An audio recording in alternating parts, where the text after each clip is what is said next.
Сәлем қыздар, менің есімім Мусина Гүлдерай. Біздің бүгінгі екінші сабағымызға қош келдіңіздер. Ендеше біз екінші сабағымызды бастаймыз. Екінші сабақта яғни біз бұл свитерді, яғни жемпірімізді қалай тоқимыз, сол жайлы көрсететін боламын. Сондықтан да видеоны міндетті түрде соңына дейін көріңіздер. Менің каналыма тіркеле кетіңіздер. Менің каналымда жұма сайын жақсы тоқыма сабақтарын шығарып тұрамын. Сондықтан да каналға тіркелуді ұмытпаңыздар, лайк басыңыздар, пікір қалдырыңыздар. Егер де сіздерде дәл осы жемпірді тоқып жатсаңыздар, міндетті түрде менің инстаграм парақшама фотоларыңызды жіберсеңіздер болады. Ендеше кеттік, біз бастаймыз. Так, біз мына жемпірді қалай тоқимыз, соны айтайын. Ең алдымен біз сіздерге жақыннан көрсетейін қазір. Осылай мен сурет сызып алдым. Енді ондай бір мықты суретші емеспін, сондықтан да мұқият қараңыздар. Бізде бұл жемпіріміздің алды және артқы бөлігі дәл осылайынан тұрады.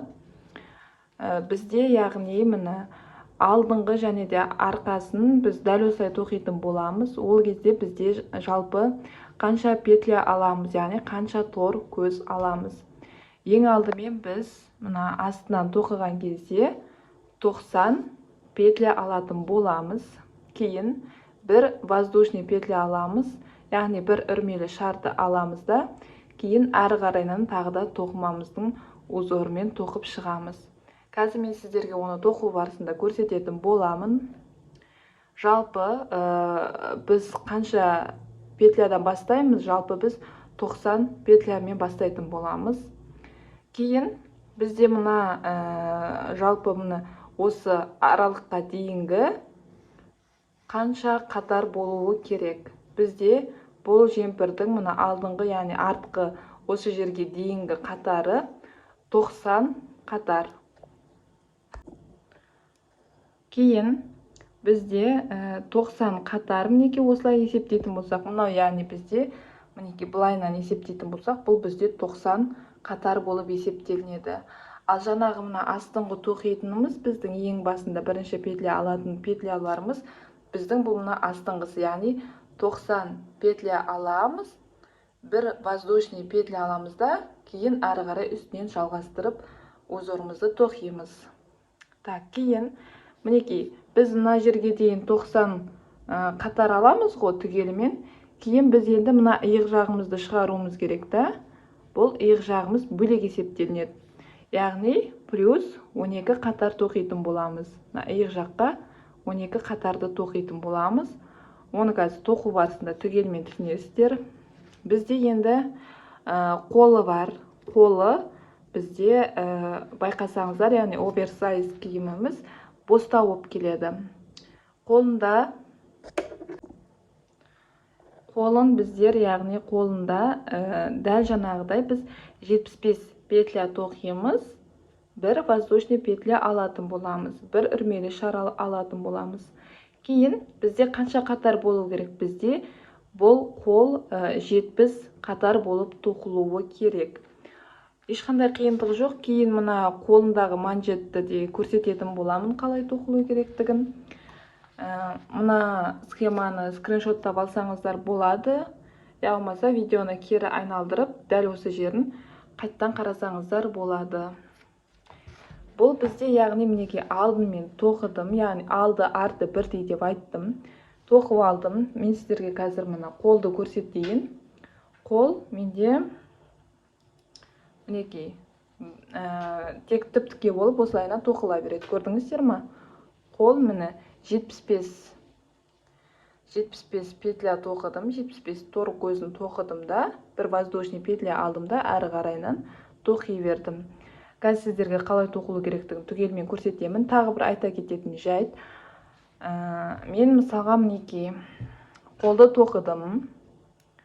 Қолын тоқыдым. Кейін міне екінші қолдың келесі несі міне бөлігін үстіне қойып көремін. Көрдіңіздер ме? Қандай айырмашылық бар? Неге? Мынандай үлкен болып қалған. Бұл ештеңе де етпейді. Оған қатты уайымдаудың қажеті жоқ. Яғни сіздерге айта кететінім, бұл бізде мына Так, мына қолымыздың неміз ғой, қолымыз ғой.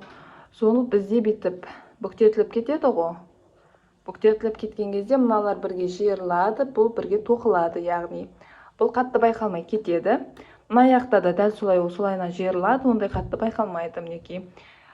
Сондықтан да тоқыған кезде бізде басында бәрін бүйтіп әдемі тарғып тоқуымыз мүмкін. Кейін қолымыз үйренгеннен кейін біз оны осындай бостау етіп, үлкендеу етіп тоқып алуымыз мүмкін. Мықты қатты үлкен болмасын, тек осындай кішкене ғана үлкендік болса да ештеңе етпейді қыздар. Осындай үлкендік болса да дымдағылмайды, сондықтан да тоқи беріңіздер. Тағы да бір айта кететінім, мен мені қазір сіздерге мына алдыңғы, артқы, әйтеуір осы бөлігін тоқыдым ғой. Енді мені келесі мен мінекей тағы да тоқып алдым. Так, қазір сіздерге көрсетемін міне. Мынау мен бірінші мынаны тоқыдым ғой. Алдыңғы нелерін шығарып алдым мінекей, иықтарын. Кейін бірден қолды да тоқып тастадым. Қолдарды енді қолым мықты үйреніп кеткеннен кейін келесісі менде мінекей бұл жаңағыдай міне көлемі, міне бізде көлемі дейміз бе, ой пісі міне. Кешіріңіздер. Ені дейміз бе, сол кішкене менде мінекей кішкене үлкейтіліп кетті. Көрдіңіздер ме міне? Мынандай қалып тұр. Мінекей. Дәл жаңағыдай айтқаным, жіппен былай бірге кетіп қалады, ол ештеңе етпейді. Сондықтан да мықты мән бермей-ақ қойыңыздар. Яғни біздер затқа мән береміз, біз қатарына мән береміз. Мен мынаны тоқып жатқан кезде, мен мына астында айттым ғой бағана, біріншісінде 90 қатар тоқыдым. Естеріңізде болсын, 90 қатарды тоқыдым. Кейін мынаны үстінен қайта-қайта өлшеп көрдім, себебі менің қолым кішкене үйренгеннен кейін бос қылып тоқып атқаннан кейін, мықты боста емес енді 90 қатар тоқысам, бұл бұдан ұзын болып кетуі мүмкін. Түсіндіңіздер ме? Сондықтан өстіп үстіне қойып алдым, өлшедім. Өлшегенде мінекей, менде басы мынаумен бірдей келіп тұр. Тек бір ғана қатарын сәл ұзындау етіп алдым. Яғни бұл жерде мен 80 қатар тоқыдым. Тағы да мінекей 81 етіп үстінен қатар тоқыдым. Егер де сіздерде мұқият тыңдаңыздар, сіздерде қатар 90 етіп тоқысаңыздар, мына астыңғымен дәл 90 болып бірдей келіп тұрса, я сәл құттай асса, ол дымдағылмайды. Түсіндіңіздер ме? Мен қолым бос болып тоқығаннан кейін, менікі үлкендеу болып кетті да, сондықтан да мінекей тек 81 қатар тоқыдым. Түсіндіңіздер ме? Егер де мен мынау сияқты тар етіп жаңағыдай басындағыдай 90 қатар тоқыған болсам, бұл жерде де дәл солай 90 қатарды түгелмен тоқитын едім. Түсіндіңіздер ғой? Сондықтан да мұқият осылардың барлығын тыңдаңыздар. Енді мінекей. Так, сіздерге осылай көрсеттім, мінекей осылайынан мына осы жерге дейін келді. Енді ары қарай біз мына иық бөлігін тоқитын боламыз. Оны қазір иық бөлігін тоқитын кезде сіздерге міндетті түрде көрсетемін. Ең алдымен мен сіздерге мына 90 петляны қалай бастап, және де қалай узорын шығару керектігін, қалай санау керектігін айтатын боламын. Сондықтан да келесі видеоны мұқият барлығын асықпай қарап отырыңыздар. Бізге енді не керек? Бізге осындай жіп керек болады. Бұл бізде Alize Classic Lana Gold деген жіп. Менде жіптің номері 28 неке.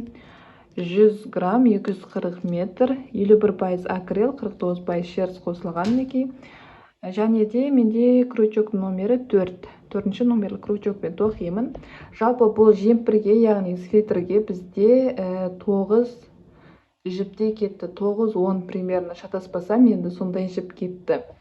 Сондықтан да қыздар осындай жіпті сатып аламыз, осы жіппен тоқитын боламыз. Мінекей жіптің бізде жалпы осындай жіп анық көрініп тұр деген ойдамын. Ендеше кеттік. Мен сіздерге қазір примерно несін көрсетем, схемасын көрсетем да. Неке осы схема бойынша тоқимыз ғой біздер. Мен мысалға мұнда 9 петля аламыз дедік да, еще плюс бір воздушный петля аламыз дедік. Мен сіздерге қазір 10 петля алып, солайынан көрсетемін. Ендеше кеткісіздер, бірақ 90 петля аласыздар. Мына алдын арқасын тоқитын болсаңыздар, егер де қолдан бастап тоқитын болам десеңіздер, онда 75 петля аласыздар. Болмаса 90 неде 75, түсіндіңіздер ғой? Ал мен 10 петля аламын, түсінікті болу үшін сіздерге. Қолымызға мінекей жіпті осылай аламыз, мінекей екі ұстап аламыз, кейін мына жіпті шығарамыз да, крючокты ортасынан кіргіземіз. Мына тұрған ұзын жұмыс жібімізді осылай ортасынан шығарамыз, кейін мына жіппен қысамыз, мінекей. Көрдіңіздер ғой? Енді ары қарай біз тоқуға кетеміз. Енді ары қарайынан мен 10 петля алатын боламын, яғни 1, 2, так, сіздерге қазір түсінікті етіп көрсетіп жіберейін. Мінекей біз 1 петляны алдық қой жаңа ғана, көрдіңіздер ма? Мінекей крючокты ұстаймыз, жіпті іліп аламыз, кейін мына мінекей жаңа ілініп тұрған біздің петлямыз бар ғой, яғни тор көзіміз. Соның ортасынан шығарамыз, мінекей 1 петля шықты. Кейін келесі міне 2, тағы да мінекей жіпті іліп аламыз, 3, кейін 4, 5, 6, 7, 8, 9, 10. Мінекей 10 петля алдым. Сіздер яғни мінекей дәл жаңағыдай айтқанымдай 90 петля аласыздар. Мына астын тоқитын болсаңыз, қолды тоқитын болсаңыздар, онда жаңағы 75 петляны алатын боласыздар. Және де мінекей 90 петля алдыңыз ғой түгелмен, болмаса 75 петляны алдыңыз. Кейін мінекей тағы да бір воздушный шар аламыз. Мінекей воздушный шар алдық та, үрмелі шар алдық, мінекей. Кейін мінекей біз жаңа 10 петля тоқыдық қой. Сіздер 90 я 75 петля тоқыңыздар. Соның мінекей соңғы мінекей. Міне бір воздушный петля алдық қой, оны тастап кетеміз. Кейін келесі тұрған петлядан мінекей осылайынан алып, міне екі жіп тұр ғой, соның ортасынан жіпті өткіземіз, мінекей 1, кейін мінекей тағы да ортасынан өткіземіз, жіпті іліп аламыз, 2, келесі тағы да мінекей жіпті іліп аламыз, тағы да мінекей 3, келесі мінекей 4, келесі мінекей 5, келесі 6, келесі 7, келесі 8, келесі 9, келесі мінекей 10. Көрдіңіздер ма? Осындай 10 петляны алып шықтық. Енді біз келесі қатарын тоқимыз. Келесі қатарын тоқу үшін міндетті түрде біз бір воздушный шар аламыз, яғни үрмелі шар аламыз. Біреу алдық, көрдіңіздер ме? Кері қарай аударамыз да, енді дәл жаңағыдай мінекей біздің бірінші петлямыз тұр ғой, соған кіргіземіз, мінекей. Көрдіңіздер ме? Ортасынан кіргіздік те, жіпті іліп алдық, енді екеуінен өткіземіз. Дәл жаңағыдай мінекей біреу, дәл жаңағыдай 10 петля шығу керек. Болмаса сіздерде 90 петля или қолды тоқып жатсаңыздар 75 петля шығады. Міндетті түрде бір воздушный петляны ұмытпаймыз, яғни үрмелі шарды міндетті түрде алып отырамыз. Мінекей мен мінекей 10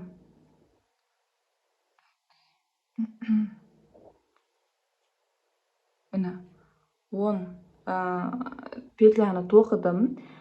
Біз мінекей бір үрмелі шар аламыз жаңағыдай, кері қарай аударамыз да, енді ары қарай біз мінекей мына узорымызды тоқитын боламыз, мына узорды тоқимыз. Яғни сіздер тоққан кезде дәл жаңа біздер мінекей астында мінекей 1-2 қатар тоқыдық қой, оны біз санамаймыз. мінекей 1 2 екі қатарды мүлдем санамаймыз. Мен бағана айттым ғой, біздер қатар санаймыз, яғни мұнда 90 қатар болу керек дедім ғой былайынан. Сол 90 қатар санайтын кезде астындағы екі қатарды біз санамаймыз. Узор қай қатардан басталды, яғни үшінші қатардан басталды ма? Сол жерден бастап 1 2 3 деп 90 қатарымызды осы жерге дейін санайтын боламыз. Түсіндіңіздер ме? Яғни біздер мені алдық қой. Енді мен сіздерге қазір узорды көрсететін боламын. Мінекей біз дейтін жаңа мінекей бір воздушный шар алдық, өрмелі шар алдық, кері қарай аударамыз. Енді біз узорды тоқитын боламыз. Яғни узорды біз мінекей мына ортасы тұр ғой. Мінекей жаңа біз мына петляның былайынан алдық қой, енді олай алмаймыз, тек мына ортасынан аламыз міне. Көрдіңіздер ме? Мына сызықтың ортасы тұр ғой, мінекей ортасынан аламыз, ортасынан шығарамыз. Мінекей мына аяқта да дәл ортасынан шығатын болады. Көрдіңіздер ме?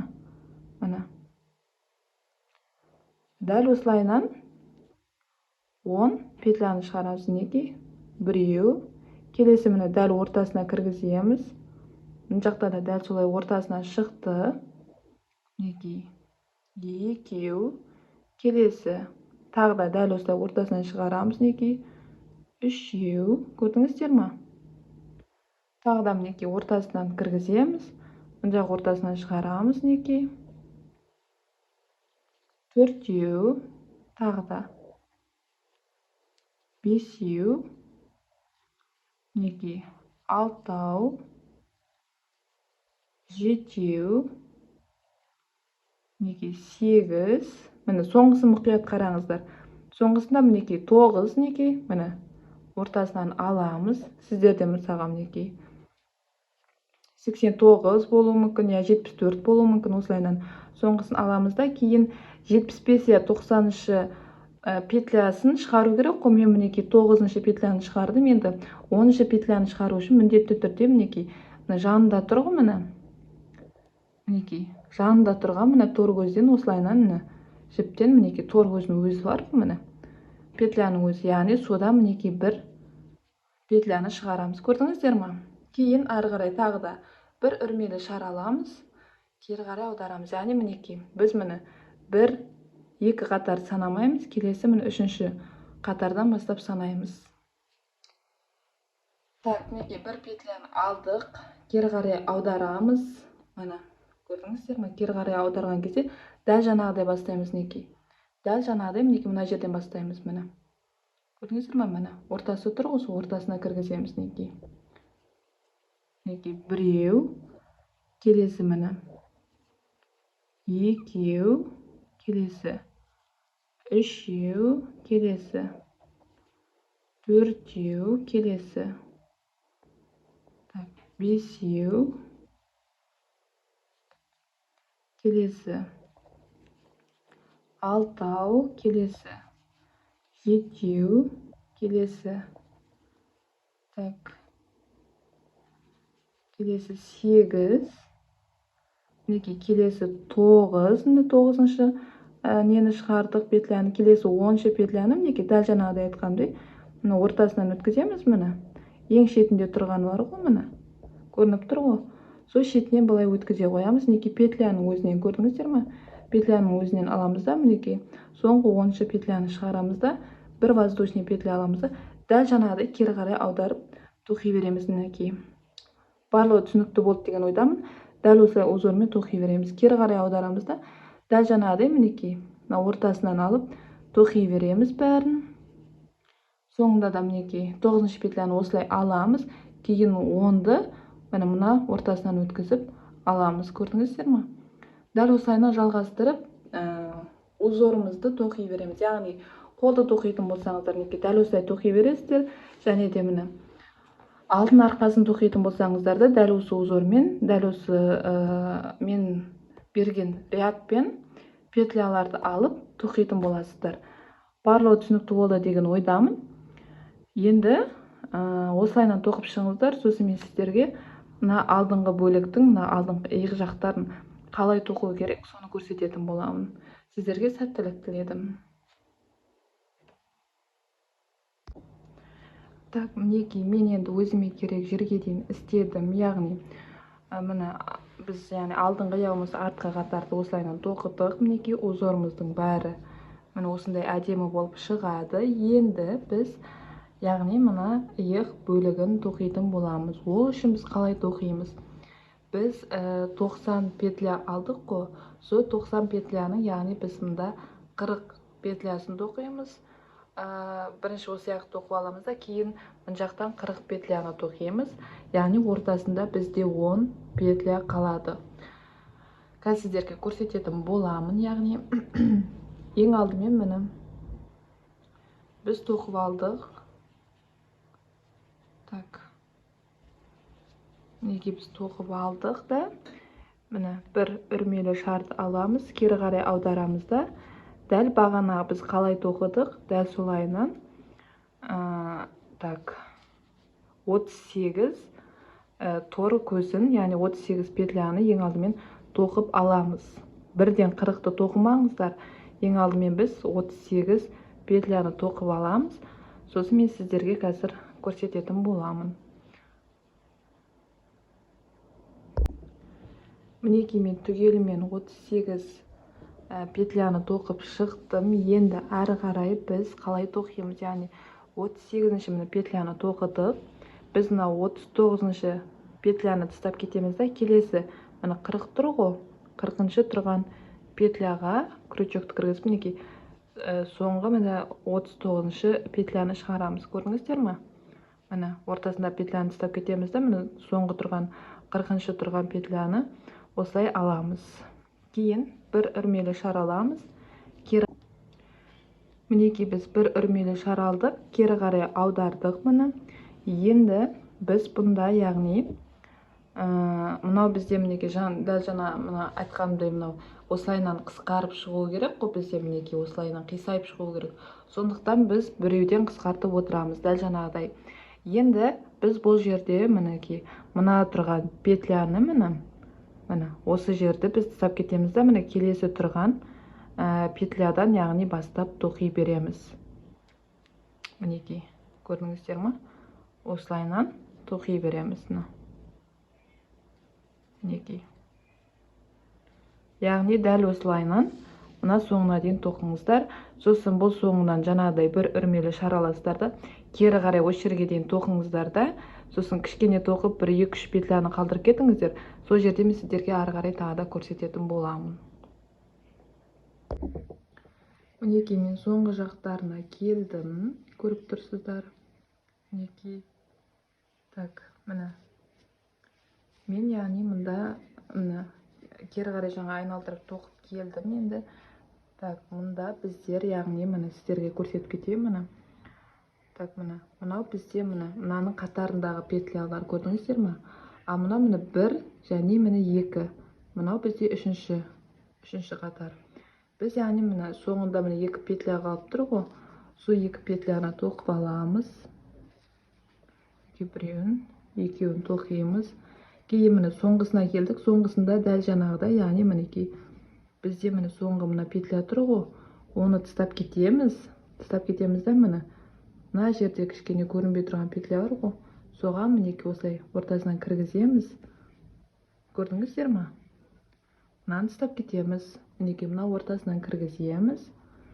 Жіпті іліп аламыз да мінекей. Көрдіңіздер ме? Енді бір үрмелі шар аламыз. Кері қарай аударамыз тағы да. Дәл жаңағыда енді мінекей мына петляны тастап кетеміз да, келесі тұрған петлядан бірден дәл жаңағыдай петляларымызды түгелмен тоқып шығамыз. Мінекей осылайынан міне. Мен міне қазір 4-ші қатарды тоқып жатырмын ғой. Сөйтіп айналып келіп 5-ші қатарды тоқисыздар. 5-ші қатарға келген кезде мінекей тағы да көрсететін боламын, иә. Сол жерге дейін тоқып алыңыздар, сосын көрсетемін. Мінекей мен түгелмен айналдырып бері қарай тоқып алып келдім.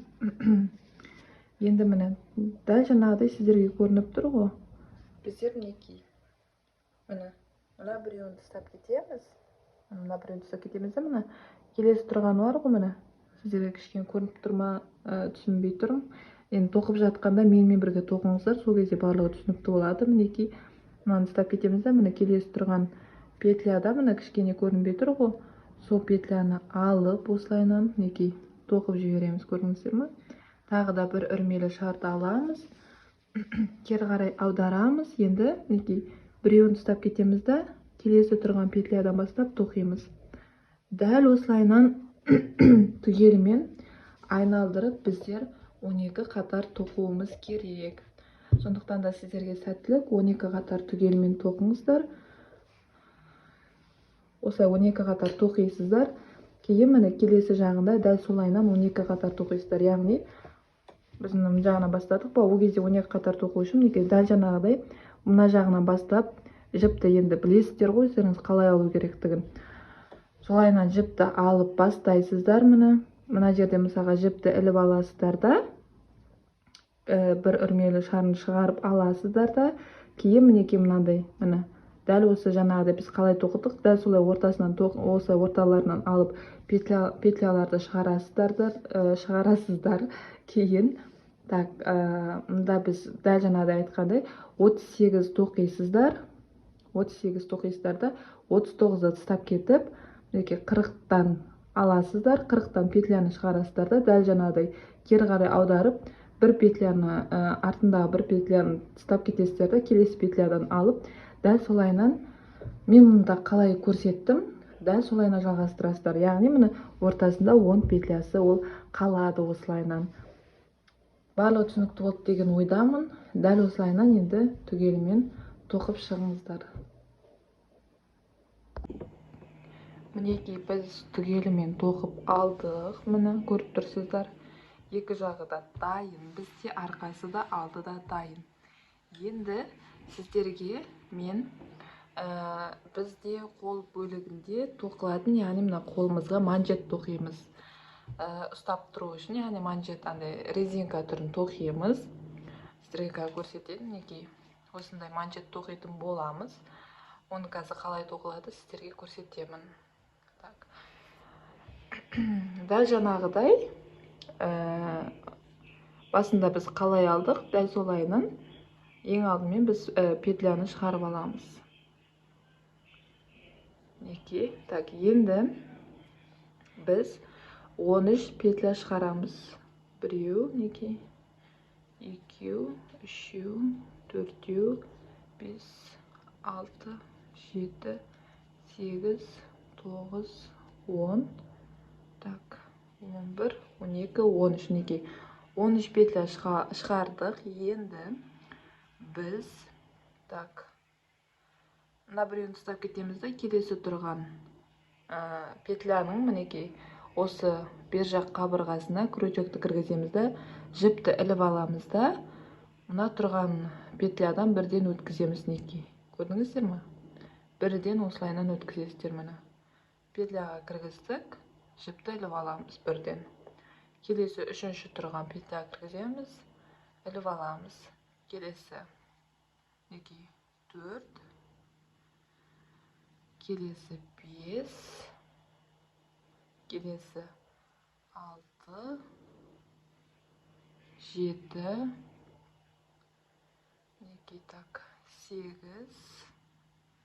келесі 9, келесі 10, неке 11, міне 12. 12 петляны жүргіздік, көрдіңіздер. Енді бір үрмелі шар аламыз, кері қарай аударамыз. Мінекей бізде міне петлямыз тұр ғой, соның мінекей мына жақ қабырғасынан, яғни бер жақ қабырғасынан, яғни мына жақтарынан ғана тоқимыз, көрдіңіздер ме? Міне ортасынан өткіземіз. Мінекей бірден жіпті аламыз да іліп аламыз. Көрдіңіздер ме? Тағы да келесі мінекей екіншіне кіргіземіз, жіпті іліп аламыз. Тағы да мінекей кіргіземіз, іліп алып шығамыз. Міне дәл осылайынан айналдырып түгелімен тоқи береміз. Мінекей жіпті ар жақ қабырғасынан осылайынан тек іліп аламыз, шығарамыз, бірден іліп аламыз, шығарамыз. Мінекей. Так.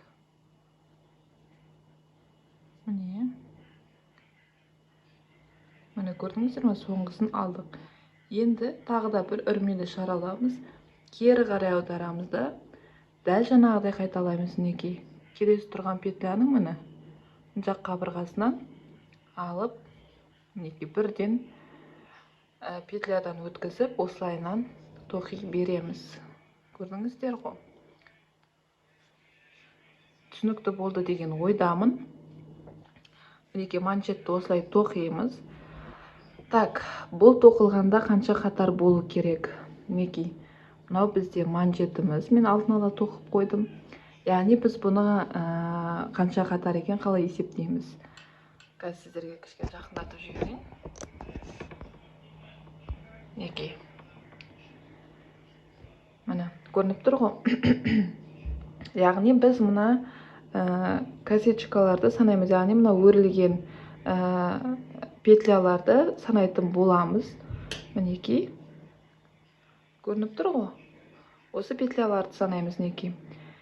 Яғни міне 1, 2, 3, 4, 5, 6, 7, 8, 9, 10, 11, 12, 13, так, 14, 15, 16, 17, 18, 19, 20, 21, 22, 23, 24, 25, 26, 27, мінекей бізде 28. 28 мінекей қалай тоқылғанын көріп тұрсыздар, көрдіңіздер ме? Мына осылай міне 28 қатар, осындай өрілген 28 қатарды түгелімен тоқып шығамыз. Яғни манжет екі жаққа тоқимыз. Манжет мінекей. Кейін бізде бағана дейтін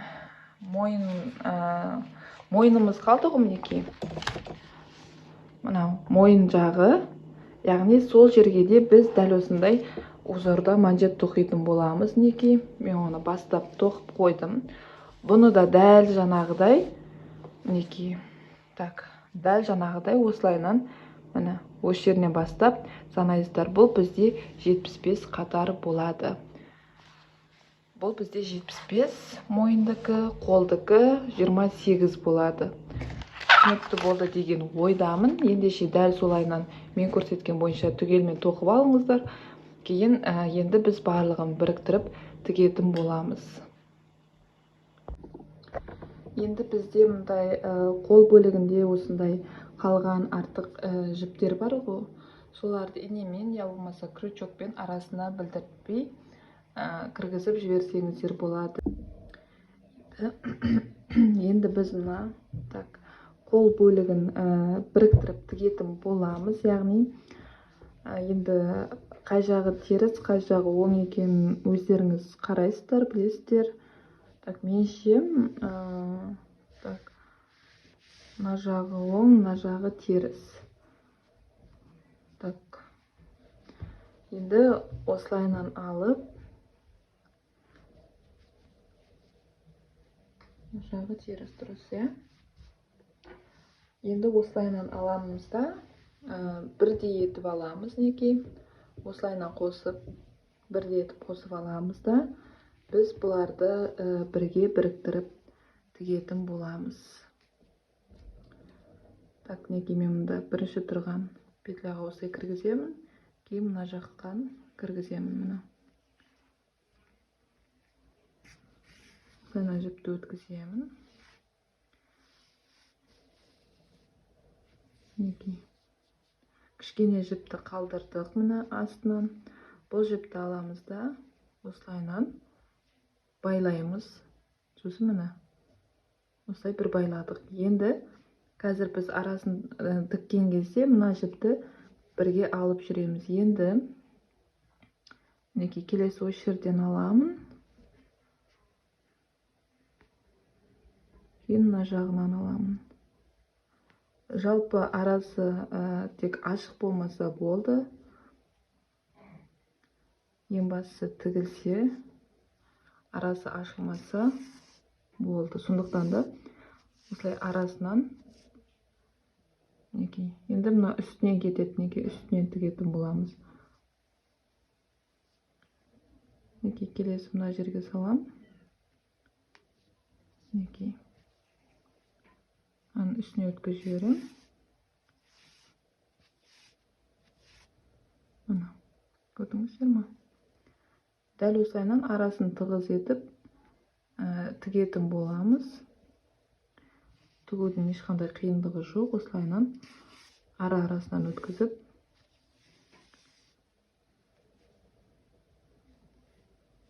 мінекей тіге береміз. Ең бастысы осылайынан тіккен кезде мінекей осы соңы бірге болуы керек. Тек бүйтіп жетпей қалып, мындай арасы қыртыс болмау керек. Сондықтан осы жерге дейін жеткізіп, дәл осылайынан айналдырып тігіп шығыңыздар осы жерге дейін. Так, мінекей мен қолын түгелімен тігіп алдым. Мінекей. Міне, осындай болып шықты. Енді мына жерін қалай байлайсыздар, ол өз еріктеріңізде, ең бастысы шығып кетпеуі керек. Мінекей. Енді біз қолдың мана манжетін қалай тоқу керек, мен сіздерге соны көрсеткен болатынмын. Мінекей бізде манжетіміз дайын. Осылайынан 28 қатарын тоқыдық. Енді біз мінекей бір үрмелі шарды алдық. Енді біз бұны былайынан бірге біріктіреміз. Бірге қосып тігетін боламыз. Ол үшін мінекей мына бірінші тұрған мына үрмелі шар алдық, одан кейінгі тұрған петляға осылайынан міне осы крючок кіргіземіз. Мінекей осы жақ қабырғасынан кейін так мына жақтың міне ішкі тұрған қабырғасы бар ғой. Мінекей осыны аламыз, жіпті іліп аламыз да бірден біріктіріп жібереміз. Көрдіңіздер ме? Енді келесі кейін тағы да мінекей ішкі жақ беткі қабырғасын аламыз. Бұл жақта да мінекей дәл солай міне ішкі жақ беткі қабырғасынан аламыз. Аламыз да бірден мінекей біріктіріп жібереміз. Келесі тағы да мінекей ішкі жақ беткі қабырғасы. Бұл жақта да дәл солай ішкі қабырғасын аламыз. Бірге біріктіріп жібереміз. Мінекей. Дәл осылайынан біріктіріп, мына соңына дейін істеңіздер. Так, мінекей біз түгелімен манжетті тоқып алдық. Мінекей біріктірдік жіптерді. Енді мына жіпті осылайынан алдым ғой. Енді біз бұл манжетті, яғни қолға тігетін боламыз. Оны қалай тігеміз, қазір сіздерге көрсететін боламын. Бұл бізде яғни оң жақ беті, а мына жағы мінекей теріс жақ бетіне қарайды. Көрдіңіздер ме? Енді оң жақ бетін біз қалай тігеміз, қалай қолға қосамыз. Мынау бізде мінекей теріс жақ беті ғой. Мынау оң жақ бетіне кетеді, мынау теріс жақ беті. Так, сол теріс жақ бетін, так, мінекей осы теріс жақ бетін осылайынан аламыз да. Так, мына бізде мына қол жағы бар ғой, соны мына теріс жағына аударамыз мінекей. Мына. Енді біз осыны мұнда қосып тігетін боламыз. Яғни бізде бетіп қолымыз осындай болып шыққан ғой, осындай жиырылып. Соны тоқитын боламыз. Яғни біз так ең алдымен мына жіпті арасына бетіп тығып кіргізіп жібересіздер, босап кетпеуі керек. Ең алдымен біз так осында тұрған осы бір любой бір петлядан ала қоямын мінекей. Міне осы петляны аламын. Кейін мына жақтағы мына жіпті, так мына жіпті міне осылайынан крючокқа іліп аламын. Мінекей көрдіңіздер ме? Іліп алдым да бір үрмелі шар шығара қоямын. Так. Енді ары қарай тоқитын боламыз.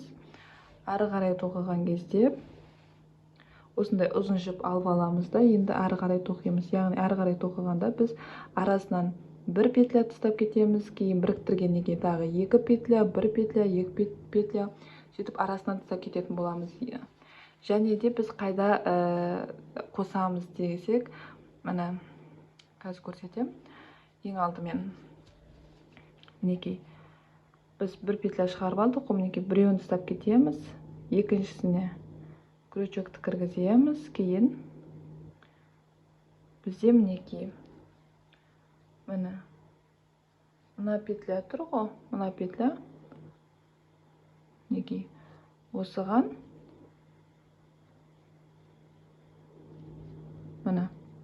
осыған крючок кіргіземіз, бірден біріктіріп жібереміз. Мінекей бір петля тастап кеттік. Енді біз мінекей екі петля тастап кетеміз. Мінекей біреу, екеуін тастаймыз да, келесі үшінші тұрғанға крючокты кіргізіп,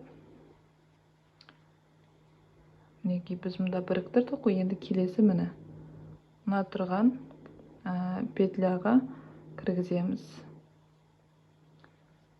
Осы петляға кіргіземіз де бірден осылай біріктіріп жібереміз. Көрдіңіздер ме? Енді арасынан біреуін ұстап кетеміз. Мінекей мына біреуі тоқылды ғой жаңа.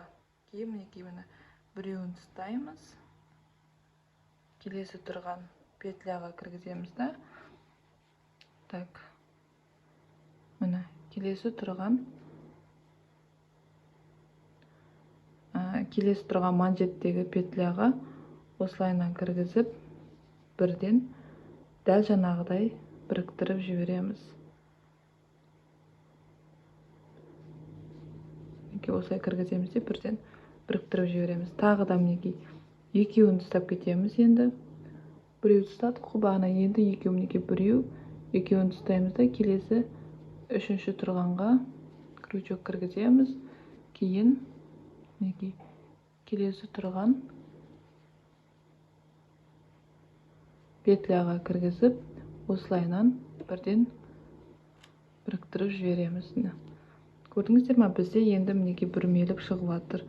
Дәл осылайынан айналдырып түгел тоқып жібересіздер. Енді арасында мысалға мынау бітіп қалып, мынау жетпей қалып жатса, арасын енді екеуден қысқартсаңыз болады, арасын бір-бірден қысқартсаңыз болады. Өз еріктеріңізде қалай қысқартсаңыздар да осындай томпақ әдемі болып жиырылып шығатын болады. Сондықтан да айналдырып түгел соңына дейін тоқыңыздар. Екінші қолды да дәл осылай тоқисыздар да, кейін мен сіздерге мына үстіңгі бөлігіміздегі иық бөлігін біріктіріп, соларды тігуді көрсететін боламын. Так, мінекей мен қолдың бәрін тоқып алдым. Мінекей теріс жақ бетінде тұр бұл, көріп тұрсыздар. Енді біз мына арқа мен алдыңғы бөлігін екі жағын тоқыдық қой. Соның яғни үстіңгісін тігетін боламыз. Ол тігуді енді көрсетпеймін, ол өте оңай. Менде мысалға мінекей бағана айттым, мына жағы ұзындау болып, үлкендеу болып шықты, ол дымдағымайды деп. Соны былайынан мінекей осылайынан бірге алып тігеміз. Яғни бізде мына үстінде 28, я болмаса 27 петля болу керек. Соны осылайынан бірге біріктіріп, бағана біз қолды алған кезде мінекей осылай айналдырып тіктік қой. Дәл солайынан бұл жерде де тігесіздер. Кейін екі жағында дәл солай тігіп аласыздар. Ең бірінші міндетті түрде теріс жақ бетіне аударып алыңыздар. Теріс жақ бетіне аударып алып, сол теріс жағынан тігесіздер. Кейін біз мына екі жағын тіккеннен кейін біз мына қол бөлігін тігетін боламыз. Яғни қол бізде мінекей осылай тұру керек қой. Сол қолды тігетін боламыз. Ол қолды тігу үшін бұл бізде мына тіккен жағы мына астыңғы жағына қарайды. Сондықтан да осы қолды біздер мінекей мына үстіңгі жайын тігіп аламыз. Ол екі жағынан кейін бірден қолды тігетін боламыз. Ол үшін қолды мінекей оң жақ бетіне аударып аламыз қолды. Сосын бізде мына астыңғы тігісі бар ғой. Сол тігісі, яғни осы киімнің астыңғы жағына қарап тұру керек. Ол үшін біз бұны, яғни мына ненің ішіне жаңа қол бөлігін тігеміз дедік қой. Соған мінекей мына астыңғы бөлігі осылай тұрады. Міне оң жақ бетіне аудардық қой. Соны мінекей осылай қоямыз да. Мінекей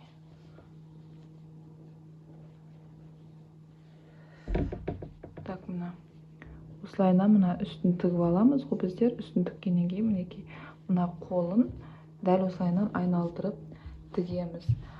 Кейін қолын айналдырып тігіп болғаннан кейін мына астыңғы бөлігін осы теріс бет күйінде осылайынан астыңғы бөлігін түгелімен осы жеріне дейін өстіп тігіп аламыз. Осы теріс жақ бетіне қарап тұрған күйде. Так, барлығы түсінікті болды деген ойдамын. Мінекей қолды солайынан тігеміз. Бағана біз мына қолды қалай тіктік, мына жандарын да мына үстінде дәл солай тігеміз. Екі жағында сөйтіп істеп алыңыздар. Кейін мен сіздерге мына мойнындағы манжетті қалай тігеді, соны көрсететін боламын. Ендеше қыздар, сіздерге сәттілік. Соңына дейін барлығын тоқыңыздар. Мен қазір қыздар мінекей қолды тігіп жатырмын. Қолды крючокпен тігіп жатырмын. Енді барлығын аудиода көрсетудің қажеті жоқ шығар. Сонда да сіздерге көрсетіп жіберейін деп мінекей. Енді басын білесіздер ғой, қалай бастау керектігін. Так, мінекей осылайынан крючокпен алып, яғни әр жерден осылай өткізіп, арасы ең бастысы жабық тұрса болды. Мінекей, міне осылайынан алатым, көрдіңіздер ма? Мен яғни міне астынан бастап жатырмын. Астын мінекей мен көрдіңіздер ма? Мына оң жақ бетіне аударып алдым да, осы шетінен бастап мен астыңғы мына тігісі мына астыңғы бетке қарап тұру керек қой. Сондықтан міне осылайынан алып түгелімен тігіп шығамын, айналдырып. Сосын келесі мына жақ астын біз мінекей кешіріңіздер. Одан кейінгі мінекей мен үстін тіктім ғой, міне көрдіңіздер ма? Үстін мен қолды бағана біз бүйтіп айналдырып тіктік қой, дәл солайынан астында мына қалған астыңғы бөлігін дәл солай айналдырып тігеміз. Тек қол бөлігін осылай крючокпен осындай етіп тігетін боламыз. Так, қыздар, мінекей мен түгелімен қолдарын міне оң жақ бетіне қарап тұр. Мінекей қолын, иығын, міне астын түгел, мінекей түгелімен тігіп болдым. Енді біз міне бізде қалғаны тек мойыны. Мойнында біз мінекей бағана айтқандай 75 осындай не алдық, қатар алдық, я? 75. Енді осыны біз мына мойнына тоқитын боламыз. Ең алдымен ол үшін біз енеге жіпті өткізіп аламыз да, кейін мынаны біз осылайынан біріктіріп, мына иықтан бастап осылай тігетін боламыз. Так, ең алдымен бірінші тұрған петляға инені кіргіземін.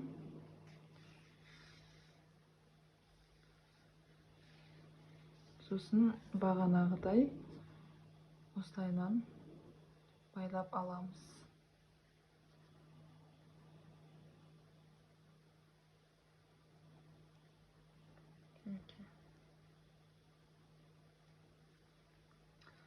Осылай байлап алдық. Енді біз мінекей мынаны осылай біріктіреміз. Мына оң жақ бетіне қарап тұр, осы оң жақ бетіне қаратып тіге береміз. Осылай біріктіреміз да. Так, ең алдымен мұнда мінекей бірінші тұрған жерге ені өткіземіз.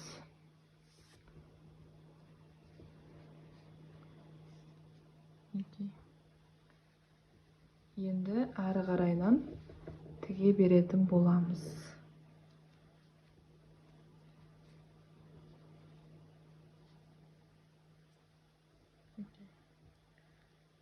Келесі тұрған петляға кіргіземіз.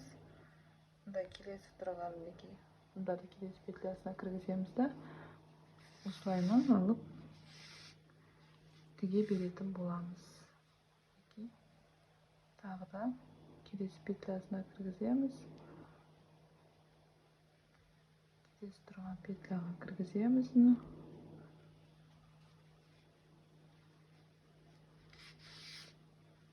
Кейін осылай өткіземіз да. арасын осылай тіге беретін боламыз.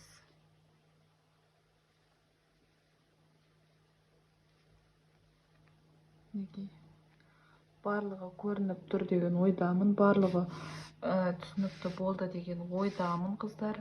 Дәл осылайынан сіздерді осы свитерді тігіп тоқып жатсаңыздар, міндетті түрде менің инстаграм парақшама бөлісе кетіңіздер. Және де YouTube каналыма міндетті түрде тіркеліңіздер, лайк басыңыздар. Түсінбеген жерлеріңіз болса, пікірге қалдырсаңыздар болады. Міне, дәл осылайынан айналдырып түгелмен осы жерге дейін тоқыңыздар. Сосын кейін мынандай жермен бірге айналып келгенде бұл екеуін қалай тігу керек, соны көрсетемін. Мінекей мен түгелмен айналдырып тоқып шықтым. Міне. Енді біз мына шетіне келдік, яғни біріктіруіміз керек. Менде сәл мына жерде тұру керек негізі. Кішкене былай қарай кетіп қалды, ештеңе етпейді ол енді. Так, енді біз мына екі жерді біріктіреміз, яғни ол үшін. Так, осылайынан енен аламыз. Мына жағынан өткіземіз неге.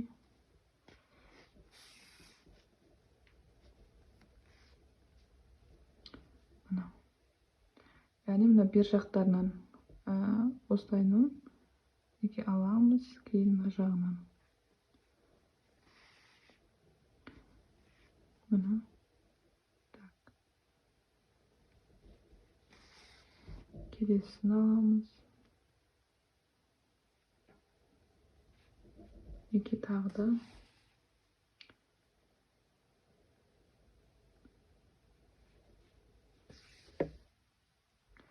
Дәл осылайынан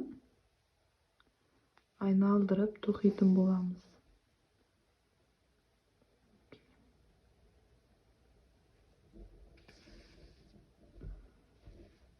Неге көрдіңіздер ме? Қатты білінбейді. Дәл осылай айналдырып, мына жақ шетіне дәл осылайынан тігеміз, неге екі жақ шетіне алып.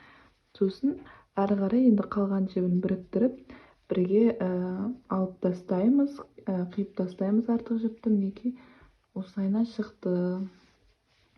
Осымен біздің неміз дайын болды.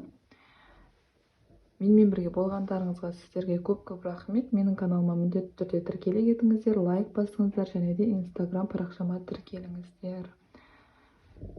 Сіздермен бірге болған мен Мусина Гүлдерай.